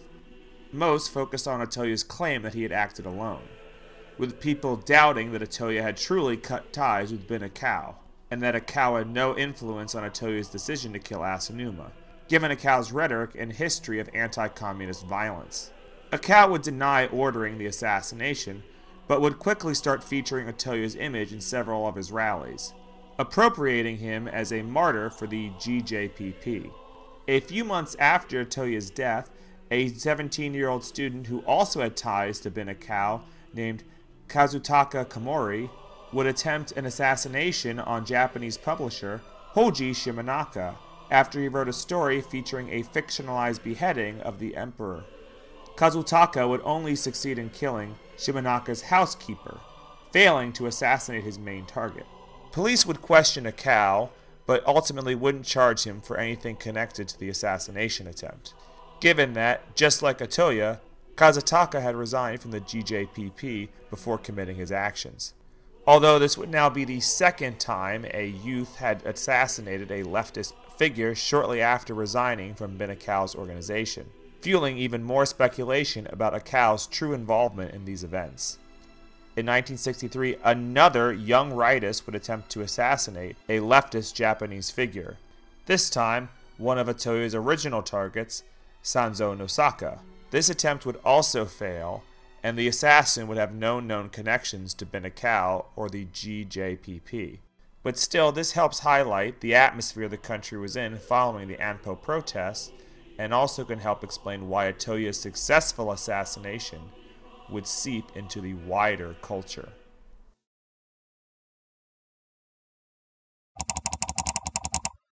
Yeah, yeah!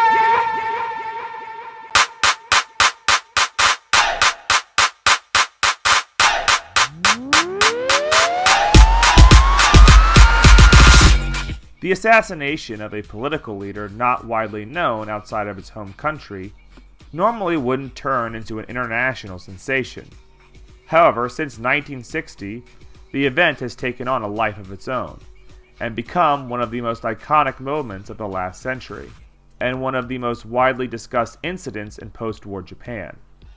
The person most responsible for this turn of events was a newspaper photographer, Yasushi Nagao, who was sent to cover the debate and would end up taking this picture.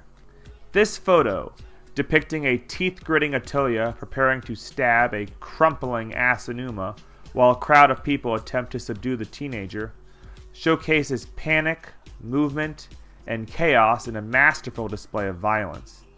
The photo would receive international acclaim, being named the World Press's Photo of the Year in 1961, and earning Nagao a Pulitzer Prize for photography. This photo, and the accompanying video that was played countless times on the news for weeks in Japan, made the death of Asanuma one of the most famous assassinations in history. The picture can now be found referenced on t-shirts, patches, 3D models, memes, figurines, songs, and even music videos, leading Otoya and Asanuma to arguably have a larger impact on popular culture in death than they did in life. Although if you begin looking at the content generated after the event, you will quickly notice that the two are not given equal importance or level of discussion. One of the most immediate forms of media that the event had an effect on was literature. Nobel Prize-winning author Kenzaburo Oa would write 2 short stories in 1961 inspired on the assassination. The stories, 17 and its sequel, Death of a Political Youth, would focus on the life of a young political radical, and would merge details about Otoya's life with fiction. The main character, commonly referred to just as 17, is portrayed as an emotional, insecure outcast with a masturbation addiction. The first book would focus on 17's conversion from being a leftist to being a violence-loving rightist in a quest to find both belonging and respect. The sequel would cover the character's turn to murder and his mixing of sexual gratification with imperial worship, ending in his suicide in prison, but would receive limited circulation and translation support after the first story triggered a backlash and rightists successfully intimidated Oe's publisher. Another author who was said to have been inspired by Otoya's actions, as well as the Anpo protest as a whole, albeit less overtly, would be Nobel Prize winner Yukio Mishima. The story most cited as influenced by the events of 1960 would be Mishima's 1961 short story, Patriotism, a story of a military officer who participated in the failed coup of 1936, spending his last night with his wife before committing ritualistic suicide. I've also seen rumors that another one of Mishima's books was inspired more directly by Otoya, or, as some uncharitably claim, ripped off Oe's short story, 17. The book in question is Mishima's 1969 story, Runaway Horses, the second in a quadrilogy and starring a teenage kendo prodigy with strong right-wing ideological convictions. Portrayed far more sympathetically than Oe's rendition, Mishima's character seeks to remove the corruptors of his nation and fulfill his destiny by committing ritualistic suicide after a successful assassination. While there are several elements that mirror Otoya, and by extension Oe's stories, I can't find evidence that Mishima has ever confirmed a direct link between his character and any real-life person or event. And also, given Mishima's stories, even ones written before 1960, often heavily focus on themes of suicide, youth, sexuality, and right-wing political beliefs, any similarities could be just a coincidence. The likelihood that the similarities are a coincidence becomes stronger when you take into consideration that Mishima himself was a rightist nationalist who led a small group of members in his paramilitary group in a failed coup, resulting in the author's very own ritualistic suicide. Outside of Japan, the political nature of the event had given it an international following, particularly among anti-communists and those on the fringe political right, who almost exclusively celebrate Otoya's actions. Countless Western social media users use Otoya's profile pictures, post his likeness as memes or reaction images, usually accompanied by the phrase, "Never let evil take root," a quote that, while never uttered by Otoya, is now connected to him. One of the most famous Western tributes to Otoya came in 2018, when Vice Media co-founder and former leader of the American nationalist group, the Proud Boys, dedicated a portion of his speech to the Manhattan Republican Club to reenacting the assassination of Asanuma, followed by a brief story and comedy routine about Otoya, ending with a toast to his memory. Let's, before we totally abandon the Otoya meme, this is October 12th, big day. Oh, it's fizzy. When you assassinate people, your beers get fizzy. Never let evil take root. To October 12th. And to Otoya Yamaguchi. Inside of Japan, Otoya is said to be not as celebrated or relevant amongst rightist groups, but that doesn't mean that he doesn't have a strong core of followers. You can easily find videos of groups of rightists making pilgrimages to Otoya's grave and holding ceremonies on the anniversary of his death, celebrating him as the boy who saved Japan from becoming communist. この時、新風のごとく一見がひらめき、国賊浅沼を一撃のもとにこれを注したのであります。ここに悪しき潮流は断然で並べ、日本の運命は決せられたのであります。その人こそ17歳の少年、山口オトヤ烈士であったのです。烈士は今私が立っているところから。These tributes demonstrate how the assassination of Asanuma had truly taken on a life of its own, to the point that it seems to have completely overshadowed Asanuma himself. Despite having statues, museum displays, and university events in his honor, researching this topic, I had a much harder time finding people celebrating or speaking positively about Asanuma when compared to Otoya, even amongst political leftists. And I'm not saying that there's no conversation at all about this topic. In the years I've been working on this project, I have seen an uptick in videos published on the Asanuma assassination.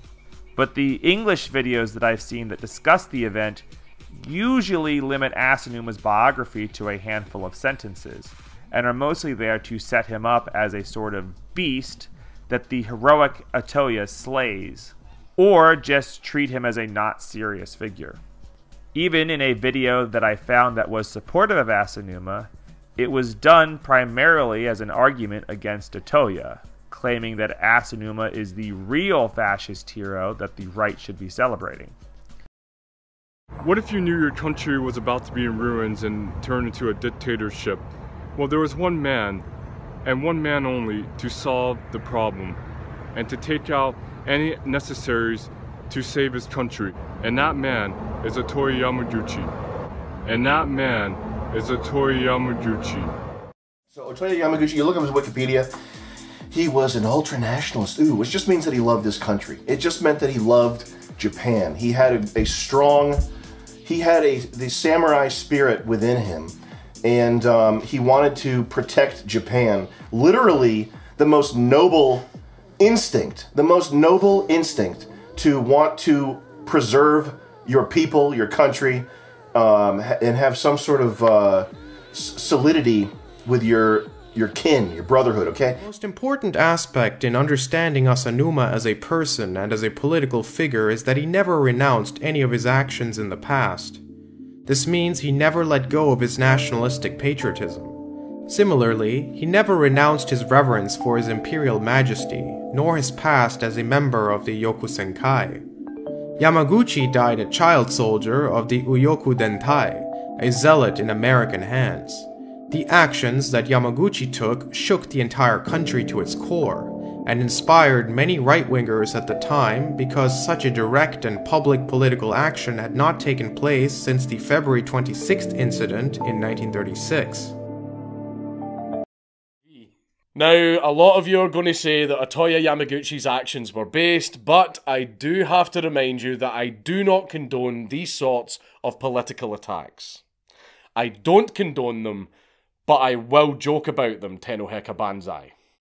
This, to me, just helps illustrate how, despite decades of work, the name Inejiro Asanuma will almost exclusively be recognized just as the man Otoya Yamaguchi killed. In fact, what helped spawn my interest in this topic was while I was searching for historical pictures on various websites, I came across this picture, which is not unusual. This is one of the most circulated historical pictures you can find. But the title of the picture was 17-year-old nationalist Otoya Yamaguchi assassinating Japanese Socialist leader, which I found darkly comical that Asanuma is apparently viewed as so unimportant by the person who posted this picture that they didn't even write his name in the title of the photo of him being assassinated in. To finish off this video, let's review what happened to some of the supporting characters in this story. One of Asanuma's oldest contacts, Abe Isu, kept a low profile for the remainder of the war following his resignation from the SMP. Even after the war, Abe Isu still wouldn't make a full return to politics, becoming somewhat disillusioned with socialism after witnessing several leftist movements be overtaken by radical elements. He would, though, act as an advisor for the Japanese Socialist Party, working closely with Tetsu Katayama, although he would not hold this position for very long, passing away only 4 years after the war's conclusion. The interesting thing about Isu was he was not only influential in the political world, he was also incredibly influential, arguably more influential in the world of sports, being often cited as the individual most responsible for promoting baseball in Japan, even leading a group of players in a highly publicized bout against American players in 1905. Isu is the rare example on this list of somebody who has a legacy outside of politics, being respected by several groups for his pacifism, Christianity, and socialism, while also being respected for his contributions to baseball and the sports world as a whole. Asanuma's former colleagues, Eda, Suzuki, Katayama, and Nishio, would continue careers in politics pretty much for the rest of their lives. Nishio would spend the rest of his career working in the DSP, and would remain a visible presence in Japanese politics for decades. However, the conservative socialist group was largely an irrelevant force, made redundant by the LDP's wide range of conservative policies and the JSP's larger platform for socialist policies. Nishio's tenure as leader would last for 7 years, before handing off the leadership position and retiring from politics altogether the following year. Nishio would die in 1981, and would receive praise across the political spectrum for his long career and moderate voice in Japanese politics, but even in death be involved in a controversy when it was revealed that his party had taken money from the CIA, who wanted to encourage the DSP to break off from the JSP following Nishio's falling out with Suzuki and Asanuma. Eda would last 2 years as party leader, but would be forced out of leadership due to the leftist faction accusing him of being too reactionary. Eda would later be exiled from the JSP altogether and attempt to start his own party, the Socialist Citizens Federation, but would die 1 year after its founding. Years later, socialists would accuse the moderate Eda of damaging the relationship between the JSP and Sohyo, costing the JSP a valuable ally and limiting its outreach. Suzuki, the longtime leader of the JSP, during some of its most difficult and triumphant moments, would remain a powerful figure within the party even after his resignation as leader. Suzuki would use his power and influence to shore up his leftist base by forcing out moderate and conservative voices within the JSP, but would remain fairly irrelevant outside of the larger spectrum of Japanese politics, watching as the JSP struggled against the now dominant LDP until his death in 1970. Katayama, the former prime minister, would struggle to maintain influence within the JSP before being forced out by Suzuki's faction and joining Nishio's DSP. Despite being the only person within both the JSP and DSP to ever serve as prime minister, he would become a rather unimportant figure in national politics, even managing to get voted out of his legislature seat, prompting him to retire from politics altogether, before dying in 1978. As for the JSP as a whole, it would continue to remain an exclusively opposition party for decades, gradually waning in popularity as the LDP grew and successfully consolidated power, and other political parties grew in influence as well. The LDP would rule continuously from 1955 until 1993, when a series of scandals would give parties not connected to the LDP a chance to run the country, the first time since Katayama's short-lived 1947 government. Through forming an anti-LDP coalition, the JSP, led by Tomochi Murayama, was able to take power again in 1994. The Murayama government lasted a year and a half before handing power back to the LDP following a devastating electoral defeat for the JSP, which would later lead to its complete disintegration. A number of JSP members would start a new party, the Social Democratic Party, making it the official successor to the JSP. But, despite its history and even joining another ruling anti-LDP coalition in 2009, the SDP would shrink further and further into irrelevancy, winning less than 3% of the vote in the 2022 election and holding one seat in the legislature, a far cry from its former glory.